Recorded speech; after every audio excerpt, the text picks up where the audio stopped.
ঠিক তখনই সাজিদের মোবাইলটা কেঁপে উঠলো। মোবাইলটা বের করতে দেখলো রাকিব কল করেছে। কলটা ধরা মাত্র রাকিব বলে উঠলো, কখন যাবি তোরা? এতদিন হয়ে গেল। সাজিদ তখন বলল, হ্যাঁ আর কিছুদিনের মধ্যেই চলে যাব। তোকে আমি আজকেই কল করতাম, তার আগে তুই কল করেছিস। আচ্ছা বন্ধু, তোকে তো একটা কথা বলা হয়নি, আমি ডাক্তার হয়েছি, আমার জন্য দোয়া করিস। রাকিব তখন বলল, ও এটা তো খুব ভালো খবর, তাহলে হ্যাপির চিকিৎসার জন্য তুইও কাজে লাগতে পারিস। সাজিদ বলল, হ্যাঁ আমি চেষ্টা করব, জানি না কতটুকু পারবো, তবে আমি আমার বেস্টটা চেষ্টা করব। রাকিব তখন বলল, আচ্ছা তোকে একটা কথা বলার জন্য কল করেছি। সাজিদ তখন বলল, কি কথা? রাকিব বলল, আর কিছু মাস পরে আমার বিয়ে, আমি চাই তুই হ্যাপির চিকিৎসাটা করে খুব তাড়াতাড়ি দেশে ফিরে আয় আর আমার বিয়েতে অ্যাটেন্ড করবি। আর তোর জন্য দোয়া রইল যেন আল্লাহ তাআলা তোর মনের আশাটা পূরণ করে। তারপর রাকিবের সাথে কথা শেষ করে ফোনটা রাখলাম আর হ্যাপি বলে উঠলো, কে ছিল? সাজিদ তখন বলল, আমার একটা বন্ধু। আচ্ছা চল এখন আমরা একটা গাড়ি নিই।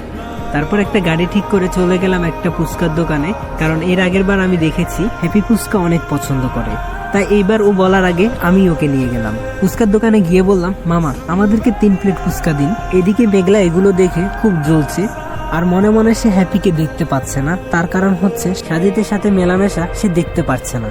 আর মেঘলা মেয়েটা অনেক জেদি, সে যেটা চায় সেটা সে যে করে হোক পেতেই হবে। তাই মেঘলা সিদ্ধান্ত নিল সাজিদকে সে পেয়ে ছাড়বে, যে কোনো মূল্যে হোক। এসব কথা ভাবছে, ঠিক তখনই সাজিদ বলে উঠলো, কিরে মেঘলা কি ভাবছিস? এই নে ফুচকা। মেঘলা বলল, আমাকে খাইয়ে দে, না হয় আমি খাবো না। মেঘলার এমন কথায় সাজিদ কি করবে কিছুই বুঝতে পারছে না। হ্যাপিও কেমন জানি অবাক হয়ে গেল। সাজিদ তখন মনে মনে ভাবতে থাকে, মেঘলার মনে যদি কষ্ট দিই তাহলে তার মাও কষ্ট পাবে। তাই আর কোনো কিছু চিন্তা না করে মেঘলাকে ফুচকা খাইয়ে দিলাম। তারপর ফুচকা খাওয়া শেষে তারা সেখান থেকে চলে যায়। তারপর তারা অনেক ঘোরাঘুরি করলো আর ঘোরা শেষে সন্ধ্যা হয়ে যায় বাসায় যেতে। বাসায় যেতে আম্মু মেঘলাকে দেখে বলল, কেমন লেগেছে তোর কাছে? মেঘলা তখন বলল, অনেক ভালো লেগেছে। এদিকে হ্যাপি আর কোনো কিছু না বলে সে তার রুমে চলে যায়। সাজিদ তখন মনে মনে ভাবতে থাকে, নিশ্চিত মেয়েটা অনেক রাগ করেছে। সাজিদ আর দেরি না করে চলে গেল হ্যাপির রুমে। রুমে যেতেই হ্যাপি বলল, কেন এসেছিস? তুই মেঘলার কাছে যেতে পারিস না? হ্যাপির এমন কথা শুনে সাজিদ বলল, কি রে হ্যাপি, কি হয়েছে? এমন করছিস কেন হঠাৎ? হ্যাপি বলল, আমি এমনই। সাজিদ বলল, আমি জানি তুই এমনই, আচ্ছা বল না কি হয়েছে? হ্যাপি বলল, তুই মেঘলাকে ফুচকা খাইয়ে দিয়েছিস ভালো কথা, কিন্তু আমাকে কেন দিলি না? সাজিদ তখন বলল, আচ্ছা সমস্যা নেই, আমি তোকে এখন রাতের খাবারটা খাইয়ে দিব, প্লিজ তারপরও রাগ করিস না। তুই যদি রাগ করিস আমার একটুও ভালো লাগে না। এই কথাটা বলা মাত্র হ্যাপি সাজিদকে জড়িয়ে ধরে। জড়িয়ে ধরা মাত্র সাজিদ মনে মনে ভাবতে থাকে, হ্যাপির এমন কি হলো? ঠিক তখনই হ্যাপি বলে উঠলো, সাজিদ তুই আমাকে কখনো ছেড়ে যাবি না, আমাকে কখনো ভুলে যাবি না, কথা দে আমাকে। সাজিদ তখন বলল, আরে পাগলি তুই সব কি বলিস, আমি কেন তোকে ছেড়ে যাব? আমি সব সময় তোর পাশে আছি, তোর পাশেই থাকবো, কথা দিলাম। তারপর হ্যাপির সাথে কথা শেষ করে সাজিদ তার রুমে চলে গেল। রুমে যেতেই সাজিদ দেখতে পেল কে একজন তার রুমে শুয়ে আছে। একটু ভালো করে খেয়াল করে দেখতে পেল এটা মেঘলা। তখন সাজিদ বলল, কিরে মেঘলা এখানে কেন শুয়ে আছিস? মেঘলা সাজিদের কথা শুনে সাথে সাথে উঠে বসে পড়লো আর বলল, কেন কি হয়েছে? আমি এখানে এসেছি, তোর সমস্যা কি? সাজিদ বলল, না আমার কোনো সমস্যা না। আচ্ছা ঠিক আছে তুই এখানে থাক, আমি তাহলে নিচে চলে যাচ্ছি। ঠিক তখনই মেঘলা বলে উঠলো, না তুই নিচে যাস না, এখানে থাক, তোর সাথে আমার অনেক কথা আছে। সাজিদ বলল, কি কথা? মেঘলা তখন বলল, আচ্ছা থাক আমি এখন তোকে বলবো না, তুই দেশের বাইরে থেকে আয়, তখন খালামুনি তোকে বলবে। সাজিদ তখন মনে মনে ভাবতে লাগলো, কি এমন বলবে? কিছু জিজ্ঞেস করবে তার আগে মেঘলা সেখান থেকে চলে যায়। এদিকে রাতের খাওয়ারও সময় হয়ে এসেছে, তাই সাজিদ আর রেস্ট না করে চলে গেল নিচে। নিচে গিয়ে খাওয়ার টেবিলে বসলো। একে একে সবাই আসলো কিন্তু হ্যাপি আসেনি। আন্টি তখন বলল, কি রে হ্যাপি আসছে না কেন? সাজিদ তখন বলল, আন্টি সমস্যা নেই, আমি যাওয়ার সময় ওর খাবারটা নিয়ে যাব। তারপর সবাই খাওয়া দাওয়া শেষ করে আমি হ্যাপির খাবারটা নিয়ে চলে গেলাম হ্যাপির রুমে। রুমে যেতে দেখছি মেয়েটা ঘুমিয়ে আছে, তাই সাজিদ আর ডাকছে না, সেইখানেই বসে আছে। সাজিদ তখন মনে মনে বলছে, ও ঘুম থেকে উঠুক, তারপর না হয় ওকে খাইয়ে দিব। তারপর সাজিদ একপাশে খাবারগুলো রেখে হ্যাপির দিকে তাকিয়ে বসে আছে আর মনে মনে ভাবছে, কেন জানি মেয়েটার প্রতি অনেক মায়া কাজ করে। যেদিন আমার বিপদে কেউ ছিল না, তারপরে হ্যাপি ছিল। আসলে এটা সত্যি, একটা মেয়ে চাইলে একটা ছেলের জীবন খুব ভালোভাবে পরিবর্তন করতে পারে। একটা মেয়েকে দিয়ে যেমন ভালো সম্ভব তেমন খারাপও সম্ভব। যেমন নুসরাত আমার জীবনটাকে ধ্বংস করে দিয়েছিল, আর সেইখান থেকে আমার এত দূর আসার অবদান শুধু একজনেরই, সেটা হলো হ্যাপি। কোনো স্বার্থ ছাড়া আমার পাশে আছে। এটা কোনো ভালোবাসা বা কি জানি না, তবে আমার কেন জানি মনে হয় ওকে ছাড়া আমি একদমই থাকতে পারবো না। এসব কথা ভাবতে ভাবতে তখনই হঠাৎ করে দেখলাম একটা মশা উঠতে উঠতে হ্যাপির গালে গিয়ে বসলো। তারপর আমি ওই মশাটাকে সরানোর জন্য হ্যাপির গালে হাত রাখলাম। এমন সময় ওর গালে হাত রাখার পর নিজের মনের ভিতর অনুভূতি হলো, আজ অন্যরকম একটা ভালো লাগা কাজ করছে ওর প্রতি। আমি বুঝলাম না, এর আগেও তো অনেকবারই ধরেছি, তাহলে কেন আজ এমন লাগলো? ঠিক তখনই হ্যাপি ঘুম থেকে উঠে গেল আর বলল, কি রে সাজিদ, তুই বসে আছিস কেন? সাজিদ তখন একটু চমকে গিয়ে বলল, আরে তোর জন্য খাবার এনেছি, তুই তো ঘুমাচ্ছিস তাই আর তোকে ডাকিনি। হ্যাপি তখন ঘড়ির দিয়ে তাকিয়ে দেখলো তখন প্রায় রাত 12:15। এত রাত দেখে হ্যাপি তখন বলল, তুই আমাকে ঘুম থেকে না ডেকে এতক্ষণ পর্যন্ত বসেছিলি? সাজিদ তখন বলল, হ্যাঁ, তাছাড়া আর কি করব, তুই ঘুমাচ্ছিলি, আমি কেন তোর ঘুম ডিস্টার্ব করব? হ্যাপি তখন বলল, তো তুই আমাকে ডাকবি না, না ডেকে এতক্ষণ বসেছিলি কিভাবে? সাজিদ তখন বলল, এত কথা বাদ দে, এই নে আমি তোকে খাইয়ে দিই। এরপর সাজিদ হ্যাপিকে খাওয়ানো শুরু করলো। হ্যাপি তখন বলে উঠলো, আজকের খাবারগুলো না অনেক মজা লাগছে। সাজিদ তখন বলল, কেন, প্রতিদিনই তো মজা হয়। হ্যাপি বলল, আরে না, আজকে একটু বেশি মজা লাগছে। সাজিদ তখন বলল, কি কারণে আজকে এত ভালো লাগছে? হ্যাপি তখন বলল, আজকে তুই আমাকে খাইয়ে দিচ্ছিস না, এই জন্য বেশি ভালো লাগছে। সাজিদ বলল, হ্যাঁ, হয়েছে, আর এত পাম দেওয়া লাগবে না, তাড়াতাড়ি খেয়ে নে। হ্যাপি আবার বলে উঠলো, আচ্ছা, আর তো একদিন বাকি আছে, তারপর তো আমি আর তুই দেশের বাড়ি ঘুরতে চলে যাব, তখন খুব মজা হবে, তাই না? সাজিদ তখন বলল, হ্যাঁ, খুব ভালো হবে। তারপর সাজিদ হ্যাপিকে খাওয়ানো শেষ করে তার ওষুধপত্র খাইয়ে দিল। তারপর সেখান থেকে এসে সাজিদ তার রুমে বসলো আর বসে বসে ভাবছে, দেশের বাইরে তো হ্যাপিকে নিয়ে যাব, কিন্তু কি করে যে এই কথাটা ওকে বলবো, ওর যে এত বড় একটা রোগ হয়েছে। আচ্ছা যাই হোক, এখন ঘুমিয়ে পড়ি, সেটা না হয় তখন দেখা যাবে। আর এভাবে কেটে গেল আরো একটা দিন। আর আজকে হচ্ছে ওদের যাওয়ার পালা, আর বিদেশে যাওয়ার জন্য সবকিছু রেডি করে রেখেছে। এদিকে মেঘলা মনে মনে ভাবছে, যদি সে সাজিদের সাথে যেতে পারতো তাহলে খুব ভালো হতো, কিন্তু সেটা তো সম্ভব না। এদিকে হ্যাপি সবার আগে দেখা করে আগে থেকে গাড়িতে বসে আছে, আর সাজিদ বাসায় আছে। সাজিদ তার মায়ের কাছে গিয়ে বলল, মা, আমাদের জন্য দোয়া করবে, আমি যেন আমার মনের আশাটা পূরণ করতে পারি। মা তখন বলল, হ্যাঁ, অবশ্যই দোয়া, কেন না, আল্লাহ যেন তোর মনের আশা পূরণ করে দেয়। তারপর সাজিদ চলে গেল আন্টির কাছে। আন্টিকে দেখতে পেলাম কান্না করছে। সাজিদ তখন বলল, আন্টি প্লিজ কান্না করবেন না, ইনশাআল্লাহ আপনি আল্লাহর উপর ভরসা রাখুন, আশা করি হ্যাপিকে সুস্থ করে নিয়ে আসবো, শুধু আপনারা দোয়া করবেন আমাদের জন্য। তারপর আন্টি থেকে বিদায় নিয়ে গেলাম মেঘলার কাছে। মেঘলাকে গিয়ে বললাম, তুই মায়ের খেয়াল রাখিস আর মায়ের সাথে সাথে থাকিস। মেঘলা তখন বলল, ওটা নিয়ে তুই চিন্তা করতে হবে না, আমি আন্টির খেয়াল রাখবো।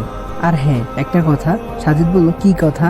মেঘলা বলল, যদি পারিস আমার জন্য কিছু নিয়ে আসিস। সাজিদ তখন বলল, আচ্ছা ঠিক আছে, যা নিয়ে আসবো। তারপর সাজিদ সবার থেকে বিদায় নিয়ে চলে গেল গাড়িতে।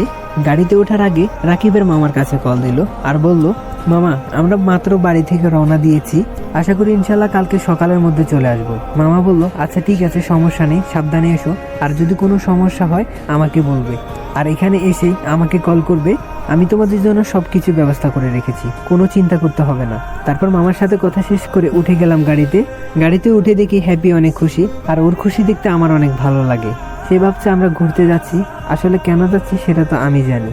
যদি ওকে মিথ্যা বলে নিয়ে যাচ্ছি, একটা মিথ্যা কথা যদি ওর কোনো উপকার আসে, তাহলে আমি 1000টা মিথ্যা কথা বলতে প্রস্তুত আছি। তারপর গাড়ি চলতে শুরু করলো।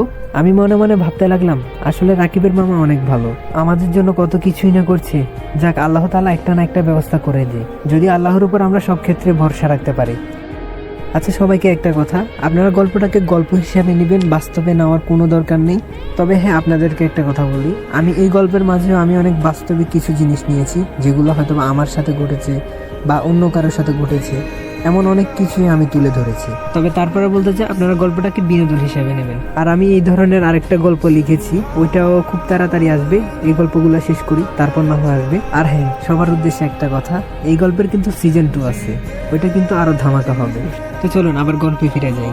এসব কথা ভাবতে ভাবতে যাচ্ছি, এমন সময় একটা নদী দেখে হ্যাপি বলল, আচ্ছা, আমাকে নদীতে এরকম নৌকা করে ঘোরাবি? সাজিদ তখন বলল, হ্যাঁ, কেন না, অবশ্যই তোকে ঘোরাবো, তোর কথা রাখিনি, এমন কখনো কি হয়েছে? হ্যাপি তখন বলল, আচ্ছা ঠিক আছে, আমি ঘুমাবো, তোর কাঁধে মাথা রেখে ঘুমাতে চাই। সাজিদ তো আর কিছু না বলে বলল, আচ্ছা ঠিক আছে, ঘুমা তুই। এভাবে 2-1 ঘন্টা কেটে গেল, আর ক্ষুধাও লেগেছে অনেক। তাই হ্যাপিকে ঘুম থেকে তুলে বললাম, আমার অনেক ক্ষুধা লাগছে, চল পাশে একটা রেস্টুরেন্ট আছে, ওইখান থেকে কিছু খেয়ে নি। তারপর আমি, হ্যাপি আর ড্রাইভার চলে গেলাম রেস্টুরেন্টে। রেস্টুরেন্ট থেকে কিছু খেয়ে নিলাম। খাওয়া শেষে, আচ্ছা তুই গাড়িতে যা, আমি আসছি। হ্যাপি বলল, কেন, তুই সহ চল। সাজিদ বলল, না তুই যা, আমি আসছি। হ্যাপি আর কোনো কিছু না বলে চলে গেল গাড়িতে। এদিকে সাজিদ হ্যাপির সাথে না যাওয়ার কারণ হচ্ছে হ্যাপির ফেভারিট আইসক্রিমটা নেওয়ার জন্য, কারণ ও যদি সাথে থাকে তাহলে ওইটা দেওয়ার মাঝে কোনো সারপ্রাইজ থাকে না। কারণ আমি জানি হ্যাপি মনে মনে আইসক্রিমের কথা ভাবছিল, কিন্তু আমি তার আগে তাকে গাড়িতে তুলে দিয়েছি। তারপর আইসক্রিমটি নিয়ে চলে গেলাম গাড়িতে। গাড়িতে গিয়ে দেখি হ্যাপি অনেক রাগ করে বসে আছে। রাগ করে বসে থাকার কারণটাও কিন্তু আমি জানি। তারপর গাড়িতে উঠে বললাম, আচ্ছা তোর চোখগুলো একটু বন্ধ কর। হ্যাপি তখন বলল, এত নাটক করা লাগবে না, তুই আমার জন্য আইসক্রিম এনেছিস, সেটা আমাকে দে। হ্যাপির কথা শুনে সাজিদ তো অবাক হয়ে গেল। সাজিদ মনে মনে ভাবতে লাগলো, হ্যাপি কি করে এটা জানলো। তারপর হ্যাপিকে জিজ্ঞেস করলাম, আচ্ছা আমি যে আইসক্রিম নিয়ে এসেছি এটা তুই কি করে বুঝলি? হ্যাপি তখন বলল, আমি না বুঝলে কে বুঝবে, আমার থেকে বেশি তোকে আর কেই বাঁচেনি। তারপর হ্যাপিকে আইসক্রিমটা দিয়ে দিলাম। আর এদিকে এয়ারপোর্টও কাছে চলে এসেছে। এমন সময় বৃষ্টি শুরু হলো। হ্যাপি তখন বৃষ্টি দেখে বলল, প্লিজ সাজিদ একটু নাম, আমি বৃষ্টিতে ভিজতে চাই। সাজিদ তখন বলল, আরে না, কি বলছিস সেসব, এখন যদি বৃষ্টিতে ভিজি তাহলে কিভাবে আমরা যাব?